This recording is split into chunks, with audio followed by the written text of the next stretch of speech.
Welcome back to Ripe Avocados. Today we're going to review Marty Supreme.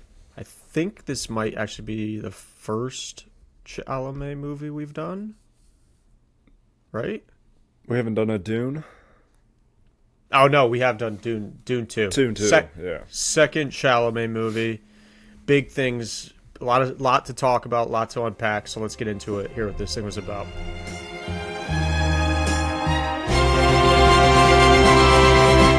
Daydream, I fell asleep amid the flowers for a couple of hours on a beautiful day. So Marty Supreme, it follows Timothy Chalamet, who plays Marty Mouser, a professional ping pong player in the 50s, lives in New York, works in a little shoe shop, but he dreams of being the greatest ping pong player alive. He wants to bring ping pong and the stardom that comes with it to the US. It's big across the world, but he doesn't feel like he's getting the recognition that he deserves. And basically this whole movie is just him fucking up, fucking people over, fucking people, and him doing whatever it takes to be the best in the world, and basically nothing's going to stop him. There are a lot of roadblocks that come up along his way, and he is breaking laws, breaking cars, people are dying, and it doesn't matter to him. He's going to get to Japan and beat Endo, who is the #1 player in the world, and he's going to do what it takes, and fucking Marty Supreme does it. He really does it. This movie is... It's a weird one for me. It reminded me, when I walked out of Marty Supreme, it reminded me a lot of Whiplash, where the movie isn't about the instrument or ping pong. It's about someone just with an just nothing's going to stop them from becoming the best. And you're following that character do whatever it takes to do that. And it's a depressing ride, but it's also somewhat inspiring in the way that they're doing whatever it takes to achieve what they want. I thought it was definitely inspiring. I thought the ending was really heart-wrenching too. Yeah, oh my god, yeah. I thought he kind of had a full circle moment here at the end. I think we got a full happy ending. Obviously, no repercussions ever really come to Which is Marty crazy. Supreme. Yeah, he kind of just dodges everything. Obviously, he's getting the brunt of some of it during the movie when he's stuck like doing these odd jobs for like the Harlem Globetrotters halftime show and doing these things, and it really takes him all the way to the end of this thing when he swallows his pride and then has a child with, I mean, I don't know why. Look, we'll save that for later. Do you want to do the scores first, or what are we doing here? Do you want to do them first or last? I think we should do it. You want to do them first? I just want to see where your head's at, because I don't know. We haven't talked about this movie, so let's do scores first then. Okay, I went 9.1 for entertainment. I went 8.9 for entertainment. Okay, so we are pretty close here. Yeah. Characters, I went 9.2. Timothy Chalamet was unreal in this hard movie. carry. But everyone did a great job, but Timothy Chalamet hard carry. But I went 9.0 for characters. 9.0. Cinematography was my lowest. I went 7.9. Cinematography, I went 9.2. Okay, so we'll have to talk about that. And then writing, I went 8.9. Writing, I went 8.9 as well. Okay, right on point there. So entertainment, this movie was so long, but it felt like it was an hour and a half to me for how well it was orchestrated, how well it was paced. It's not just about this kid playing ping pong, although the scenes where they're playing ping pong are so well done. Number one, he actually learned how to play ping pong. You and I were just talking before we recorded, like, we've played a fair amount of ping pong. It wouldn't take that much for me not to notice if someone just isn't a good athlete or doesn't know what they're doing. Those scenes were just live shots of him playing ping pong, and I loved all of them. They weren't that much of the movie either. Yeah, it's just kind of tidbits. The thing is, it's like you and I, we've played ping pong, but to look at someone on screen play where they're quote unquote a professional, that's a tough thing. That's a tough thing to emulate. So I feel like Timothée Chalamet did a fantastic job. We were just talking about this, I think, on the last movie we did, which was Knives Out, where the priest is supposed to be this retired fighter that killed someone in the ring, and he's punching the punching bag, and it just looks fucking horrible. And you're like, that totally takes me out of that character being a boxer. Like, right. Timothée Chalamet looked like, okay, this dude's nice at ping pong. When I was in the holiday season, I'm watching Hallmark, and I'm getting ads that Noah Beck is a quarterback at a high school, and I'm watching his throwing motion, and I'm like, I gotta watch this now, but I know he's not a quarterback. You know what I mean? So it's that sort of thing. Also, kind of a cool little nerdy thing I thought of, like sports related.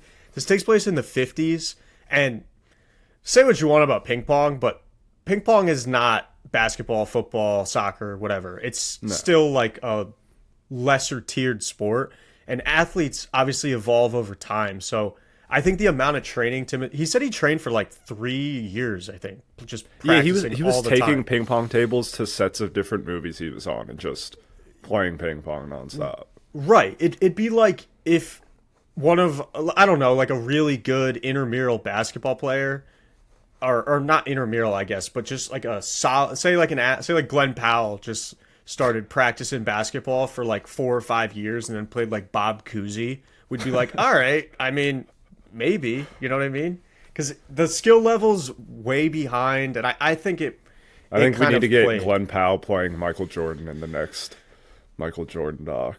Or maybe Ryan Gosling as Michael Jordan.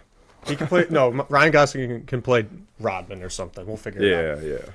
But I think it all worked, and I just liked how they spent a lot of time, or how he spent a lot of time perfecting that role. But like you mentioned, this is not just a ping pong movie. There's so many layers to it. I would say it's above and beyond just a ping pong movie. Like, it could have been it's about Marty Supreme. Yeah. It's about Timothée Chalamet.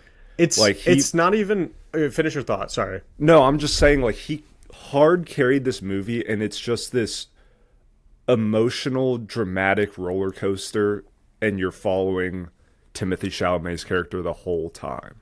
Like, he just wants to be the best. He wants to be the greatest. Yes, it's about being the greatest ping pong player alive, but, like, the ups and downs that he goes through over this somewhat short span of time is insane. I think it's like 1 year. The whole movie's like roughly a year. Well, we have obviously the big flash forward because he impregnates his girlfriend / mistress. Like, he's the mistress, I guess, in this really tangled situationship he has with his family friend, I guess. It's not his actual family, but it's this girl that he's just grown up with. It's not his no. his sister. I did air quotes for those of you listening, but stepsis, what are you doing? No, I mean, her name's Rachel, right? Rachel. Yeah. Odessa plays her. I mean, I thought she was really solid too. I liked Kevin O'Leary in this movie as well. Mr. Wonderful, yeah.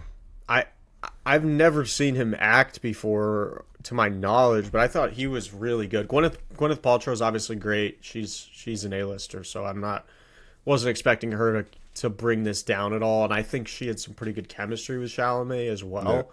But just the story of this movie drives it for me. I was never uninterested in the entire thing, and I think we should just probably dive more into the Marty Supreme character, because that's really what this whole thing was about. So, what do you think of the ending? I'll just start there.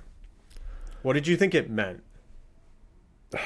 To me, here's how I interpreted the ending. He just spent whatever that time period was, a year. I mean, it's been leading up to this point for his whole life, right? All he cared about is ping pong. All he cared about is being the best at it. He went through basically these hellish trials to get to that point to where he beat Endo. And then he goes back home, goes back to Rachel, realizes he has a son. And it's this beautiful moment that's captured right at the end, right? Like he sees his son being born. Yeah. And it's almost like, oh, wait, maybe like Marty Supreme realizes that there's more to life than just being the best at ping pong.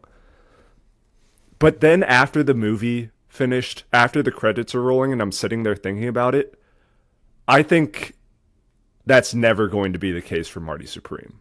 Really? I think he's the type, and this is why I felt like it was the same as Whiplash, right?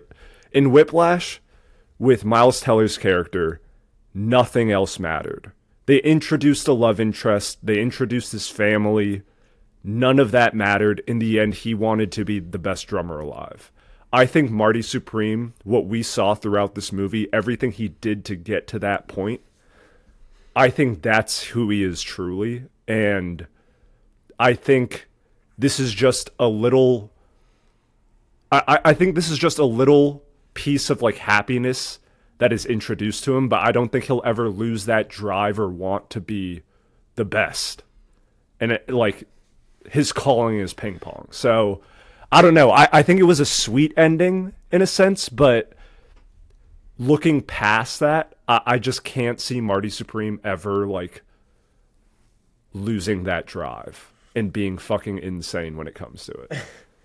So I definitely zoned in on those same points, but I had a bit of a different interpretation of the ending. To me, the key point of this movie is, or there's two of them. It's when he says, when he finally beats Endo, and well, honestly, before that is one of them. But the first one is when him and Rachel are finally kicked out of his associate's house after completely overstaying their welcome there. They're getting thrown out in the lobby, and he's vile to her, and he says, I'm not going to have this verbatim, but he's like, I have a purpose, Rachel. You don't have a purpose. That's why you're so obsessed with me and do all this shit, and you need to stay out of my way so I can do this stuff or whatever. She obviously gets super upset, leaves.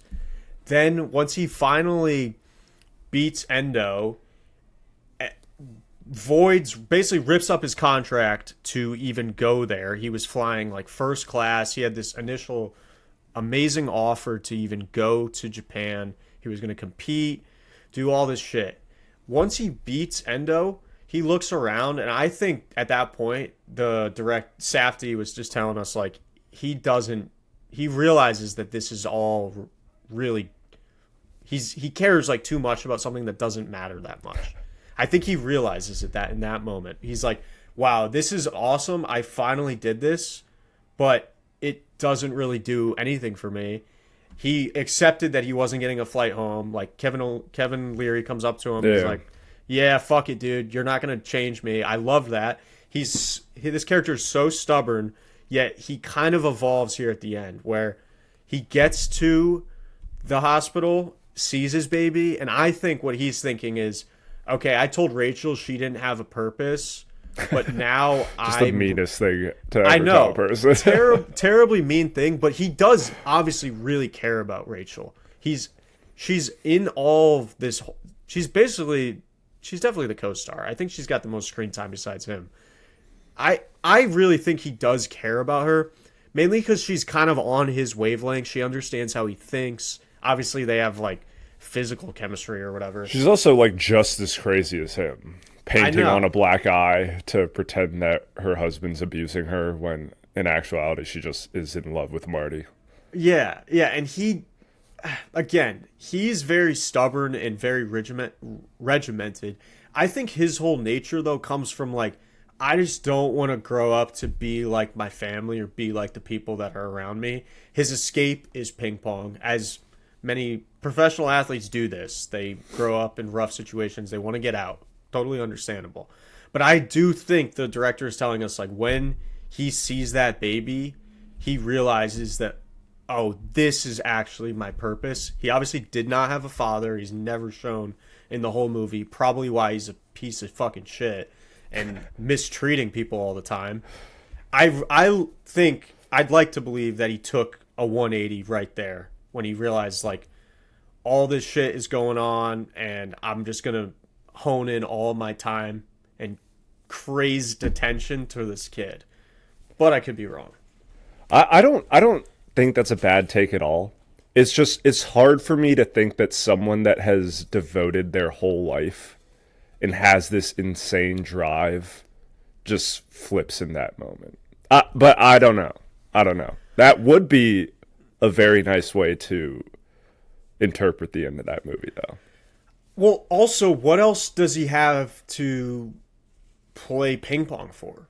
Right? He's beaten the best player in the world. He technically would have won had he not been able to use that illegal racket in the first round. I'm being sarcastic. But he's like convinced himself that he's a billion times better than this guy. I believed his character was better than him based off what I saw.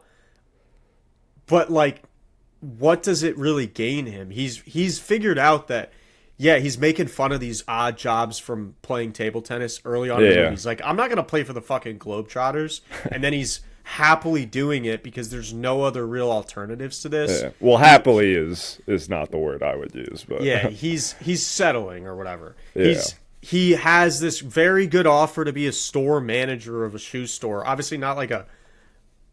whatever. It's not as exciting as being a ping pong player, I guess. But he's got opportunities to make money as a really young guy. He clearly is well respected by his peers too, regardless of whether or not a lot of it's bullshit, which it is, like, but the bullshit of him actually just being able to talk and especially manipulate people. Yes. He is fantastic at that. The best salesman, fucking Leonardo DiCaprio from Wolf of Wall Street would have loved Marty Mouser. Bro, like this guy. Billy Mays would have had this guy's picture all over his house. R.I.P. Billy Mays wouldn't even be relevant if Marty Mouser was around. But yes, rest in peace to Billy Mays.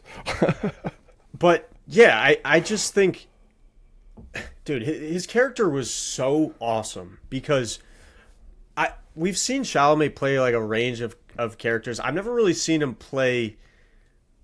He wasn't the antagonist, but he's just kind of an anti-hero in this movie. But He's a scumbag. He's a scumbag. But he has so many redeemable qualities. I think it's his sarcasm. It's the way he's...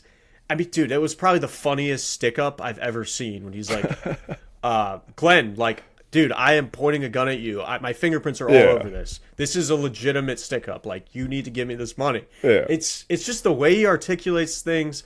He's got swag, honestly. He's got a fucking pedo stash and weird-ass sunglasses. So much swag, though. When he chats up Gwyneth Paltrow over the phone in the hotel room, I'm like, dang, this man, he doesn't know how to take no for an answer. And that's the whole movie. No matter what comes his way, he's not taking no for an answer. But at the same time, too, I did like, he had limits, right? Obviously, he's not a great guy to Rachel in a way. Like, he's emotionally using her to whatever, like have sex, like have someone to help him, look for money and try and continue his endeavors. But he's not hitting her. He doesn't like use violence or resort to violence. Even when he gets no for an answer, he's not like going out of his way to like do nefarious things. The robbery, he was completely owed that money, and I get that he wanted to just get out of Dodge and not be there anymore. I didn't really think that was a lack of character. I definitely would say he has limits, like you were saying, but like it's close to no limits. Like his limit is like, I'm not going to murder someone for this, but he's almost out of touch with the fact that someone might say no to him. Like that whole scene with Gwyneth Paltrow when they get caught having sex in the park, they have to pay off the cop with her diamond necklace, and at this point it's like you would imagine that it would be extremely awkward, a low of lows for her, and he's just like, so you said you have another necklace that you could potentially give me? It's like, that thought would not cross many people's minds, but again, in Timothy Chalamet's head, he's like, I need this. I'm going to beat the number one in the world and be the best at ping pong. Like, and he does. I'm sorry that this just happened and I almost ruined your entire life, but like, let me get that necklace so I can get a plane ticket. Right. And I also could not tell, and I think this was intentional, I could not tell if he was aware of the fact that his antics and him going full Bob Knight on the table tennis court, if that had anything to do with him gaining popularity and all this. I think he had some inkling of it when they do the rally, when he's demolishing that South American guy in like one of the earlier tournaments, and he like just tells him to have fun with it, and they're, you know, doing trick shots and stuff. I thought that was just another awesome little sentiment into his character. He just like loves ping pong. He doesn't want to like bury this guy or like make him look like an idiot. He just wants people to grow the game and have fun so he can be the selling point of it, obviously. Yeah. But I just think he goes about it in a very calculated way. And he's so good at just talking people into things that they don't want to do. Yes. Well, he's also like, back to the whole thing with Gwyneth Paltrow and the necklace, he's just kind of like socially unaware. Like, it's very, everything revolves around Marty Supreme. Like, hindsight, U.S. troops and an American defeating Japan, like 7 years after the end of World War II, like, while in Japan. Mm-hmm. That's not a great look for optics. And that's what Kevin O'Leary's character was talking about, but Marty Supreme just does not give a single fuck. Right. He just doesn't like, he's just stubborn, right? He wants things done a certain way, and he is just so determined to get these things done, and he just will not take no for an answer. But the fact that he doesn't take no for an answer, he'll bend the rules, definitely, but he's not. I basically just like that he wasn't out here like murdering people and becoming like a full sociopath. I thought they just gave his he character wasn't the one murdering people. People did get murdered though in light of him trying to get money. Right, like the crazy guy with the dog, yeah, but at the same time he was I don't think he went there with the intention of that happening. He was just in a sticky situation, you know, and shit happens, and I don't know. Shit happens, man. 3 people get murdered. Pregnant girlfriend gets shot. Shit happens. Oh, it's obviously bad. I just really liked the depth to this character. I thought it was so interesting. I also just liked how it was old school New York, so you had those dysfunctional big families, big Italian, right? Did you hear that? Yeah, I did. It's Fran just like watching something. Yeah, no, I just loved this character. I think this was the best character I've ever seen him play to this date. To me, I think this. I would agree. This has got to cement Chalamet as like the best actor alive right now. I don't think it's really close. I mean, we could go on and on about Timothy Chalamet as Marty Supreme, but like, the reason why I watched this movie is because of Timothy Chalamet. I could care less about a ping pong movie. I went to the movies to see Timothy Chalamet, and did I think this was movie of the year for 2025?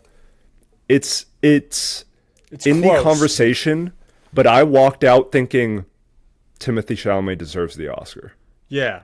I think he's best actor.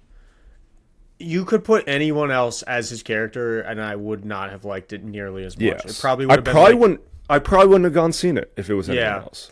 I haven't even really kept up with. I've seen like the IMDb of this movie, and I've seen some things, but I haven't done extensive social media digging. I would assume most people are just saying he was fantastic. And if you're listening to this, you might think, I don't know, stop glazing Chalamet. He's not that good. Just fucking watch this movie. Just watch what he does on the screen. I will hate. You know this. Like, I will hate on something if I don't think it's good. He is just a fantastic actor. There's no ifs, ands, or buts. And I obviously like the guy as a person too. I don't have any gripes with him at all. Like, we talk shit about Pedro Pascal all the time. I wish we could talk shit about Timothée Chalamet's acting. The man's like a super sports fan. He's dating Kylie Jenner. Right. He's got everything going for him. I wish he sucked at acting, but no. He's amazing at it. He's so fucking good at it. It's insane. I just cannot explain how good this movie was. It should not have been this good. It shouldn't have been. No. I didn't really have any expectations of it going in. I also didn't know that the Safdie guy directed this. You know, the two brothers did Uncut Gems, right? Yeah, and he also did Good Time with his brother and Robert Pattinson. That's a really good movie. I haven't seen that. Depressing as fuck, but yeah. I mean, I saw the Uncut Gems comparisons, but to me, this movie was like 5 times better than that movie. You know, yeah. Like, I thought Uncut Gems was good, but for whatever reason, they didn't have Timothée Chalamet. Nah, I mean, dude, the third act of this movie is like pure golden age Hollywood cinema. It's perfect. It's an original story. It's so unpredictable, and it's the greatest actor alive, currently breathing air, just making magic on a screen. Tyler, the Creator. 3 hours. Yeah, dude. Tyler, the Creator, was like a good actor in this movie. Yeah, he was fucking great. Yeah. I think you and I could have been cutaways in like a couple of the scenes, and it would have worked. And I can't act at all. But Timothée Chalamet I would have been made it work. One of the Japanese guys in the crowd. Something like that. And you would have been an American soldier cheering for Marty Supreme. Why couldn't it be the other way around, dude? You know. All right, let's do cinematography. I didn't have it that high. I guess the only things that really stood out for me were the music. I liked the setting. I love old school New York City before, like, whatever. I just like romanticizing about the nostalgia of New York. It does a great job with that. We get a lot of shots inside their apartment. We see them going to the market. Just the New York accents always are fucking awesome, especially in old school shit. But it was just okay to me. I didn't think it was like Avatar or something fucking nuts with CGI. I don't know. I just thought the cinematography captured me. It made me feel like I was in the 50s. And I love that. Just immersing me into that setting. I thought all the shots at the ping pong tournaments were great. Like those wide views that slowly zoom in and pan on Timothée Chalamet, like him just dominating the competition. I thought the exhibition match looked so fucking dope. Light shining in the background onto the ping pong table, just like the crowd going crazy. And then even just the super dark and depressing moments where here's what I loved in the cinematography. The shots where like you're riding the high of Marty Supreme and then it cuts to his lows where he's on the Harlem Globetrotters or he's literally bent over for Mr. Wonderful while he's spanking him, publicly humiliating him with a ping pong paddle. Like just the highs and lows and like the way it was shot, like I thought it was just so good and added so much more to the Marty Supreme character where like he is sacrificing his own pride to achieve this dream. And I thought like that was really well done throughout the whole entire movie. It was this beautiful roller coaster of emotions the whole time. No, that's interesting. Yeah, I did like the ping pong shots, as I mentioned before, and you just touched on that. I think those were just done. Obviously, like sports movies can just make sports shots too much or too little, or they just do them like him.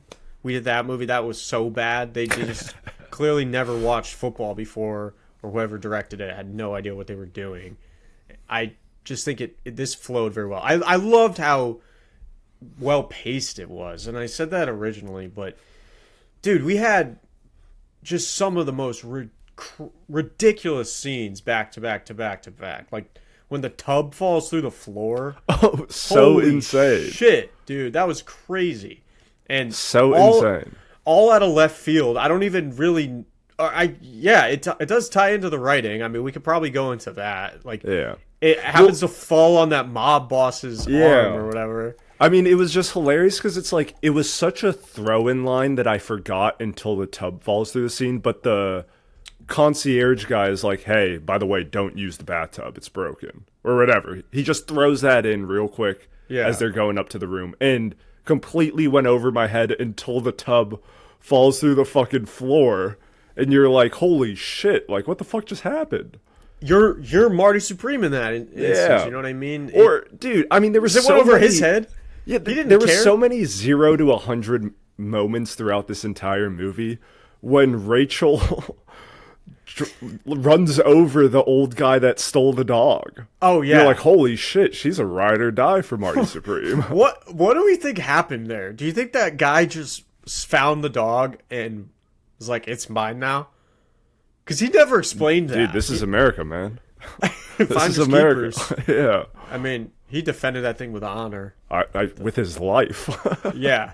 Did not want to give that dog up. He could have just got his own dog. He had like 12 acres of corn. Yeah. He could have. But hey, the mob boss could have gotten his own dog, another dog too, but that's true. That was his boy, you know? That's a good point. That's a great point. Yeah, no, I did like too how it seemed like each part of this movie, I gotta rewatch this too. I need to rewatch I want to rewatch it. Is each little part of him, you start to realize, I think what I did at the very beginning of this movie was that scene when he's in the shoe store. My first impression of Marty Supreme was like, okay, this guy's just an alpha in all regard. Like, he's so good at his job that he's getting this crazy promotion. He's like banging this girl at the store, seemingly no worry. He's talking to, like, he's not worried about getting fired. You know what I mean? He's talking to his boss like it's his little brother, trying to get an advance on a payment. Yeah. And he just seems very with it. And then more and more time goes on and you're like, oh, this guy is faking the hell out of all of this and just pretending like everything's okay. And he's so stubborn, and he says, like, I just kind of believe in myself and it works itself out. Whereas he's just kind of scheming through bullshitty ways to make money all the time. It's kind of like Leonardo DiCaprio in Catch Me If You Can. Yeah, yeah. It's not that like evolved. No, but he's a smooth talker. He's a really smooth talker. Mm-hmm. I thought that was a great scene, too, just going back to that shoes scene. An awesome way to introduce Rachel's character, too. Yeah. The way she comes into the store, she's like, oh, like, I just happened to misplace this. I believed her whole story. I wasn't even anticipating any of that right out of the way, but I didn't watch any trailers, really, so that part didn't really get spoiled for me, but I just like how this was written so well. The story just kept me gripped from the beginning, and that's all you can really ask out of something like this. And I mean, for a drama movie to have just constant up and downs, like, we've talked about it so much, but like the highs and lows of Marty Supreme throughout this movie just kept you on the edge of your seat the whole time. You like he fucks people over so badly it's not even funny, and yet you're still rooting for him at the end of the day. That's how good Timothy Chalamet is at playing Marty Supreme. Right. And we didn't even really talk about the ball, which is kind of the focal point of his branding or whatever. And that, I thought that whole part was I wanted a popcorn ball bucket so bad. I wanted it so bad they didn't have any. Yeah, no, the opening sequence too with the sperm all swimming and that was crazy. I thought that was A24-ish for a second. I was like, what are we getting into here? And then, but again, just great writing. We didn't have to like talk about her being, maybe the father, or him maybe being the father or whatever. That was established right away. Like, we knew that happened just in the title sequence. And I thought there's just like no wasted movement. Everything just had to be there the way it was. I think I wouldn't change anything about this movie at all. I loved the ending. Like I said before, I think it was happy ending. I mean, he's literally crying tears of joy about his son. I mean, I think the ending was happy regardless. It's just I'm trying to think like a year, 5 years down the line. Like, it's hard for me to imagine that like drive that's burning in him just completely fizzling out.